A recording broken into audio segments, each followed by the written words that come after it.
రాష్ట్ర ప్రభుత్వం 12,000 రూపాయల లోపు ఆదాయం ఉన్న వాళ్ళందరి పిల్లలకి తల్లికి వందనం అమలు చేస్తున్నామని చెప్పేసి ప్రకటన చేశారు. కానీ అంగన్వాడీ పిల్లలకి మాత్రం తల్లికి వందనం అమలు చేయము అని చెప్పేసి చెప్తా ఉన్నారు. ఇదే న్యాయము అని చెప్పేసి మేము అడుగుతా ఉన్నాం. అంగన్వాడీ వర్కర్లకు వచ్చేది కేవలం 11,500 రూపాయలు, హెల్పరు మినీ వర్కర్లకు వచ్చేది 7,000 రూపాయలు మాత్రమే వస్తూ ఉంది. వచ్చేది కేవలం గౌరవ వేతనమైనా ఈరోజు అంగన్వాడీలు అందరూ ప్రభుత్వ ఉద్యోగులు అని చెప్పేసి ప్రభుత్వం నిర్ణయించింది. అంటే నిజంగా అంగన్వాడీలు ప్రభుత్వ ఉద్యోగులు అయితే ప్రభుత్వ ఉద్యోగులకు వచ్చే బెనిఫిట్ అన్నీ ఇస్తే మాకే అభ్యంతరం లేదు. కానీ ఇచ్చేదేమో గౌరవ వేతనం, కానీ అమలు చేయాల్సిన సంక్షేమ పథకాలు మాత్రం ప్రభుత్వ ఉద్యోగులు అనే పేరుతో కోత పెడతా ఉంది. దీన్ని మేము తీవ్రంగా ఖండిస్తూ ఉన్నాం.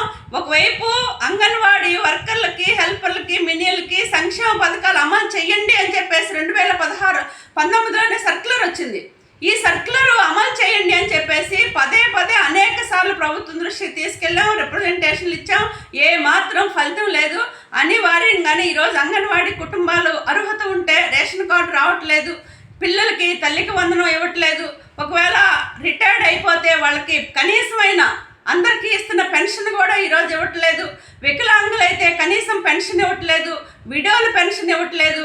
అందుకనే అంగన్వాడీ వర్కర్లు, హెల్పర్లు, మినీ వర్కర్లు అందరికి కూడా సంక్షేమ పథకాలు అమలు చేయాలి, తల్లికి వందనం అమలు చేయాలి, రేషన్ కార్డులు ఇవ్వాలి అని చెప్పి జూన్ 16వ తారీఖున అన్ని జిల్లా కలెక్టరేట్ల దగ్గర ధర్నా చేయాలి అని చెప్పేసి AP anganwadi workers and helpers union CIT అనుబంధ యూనియన్ నిర్ణయించింది.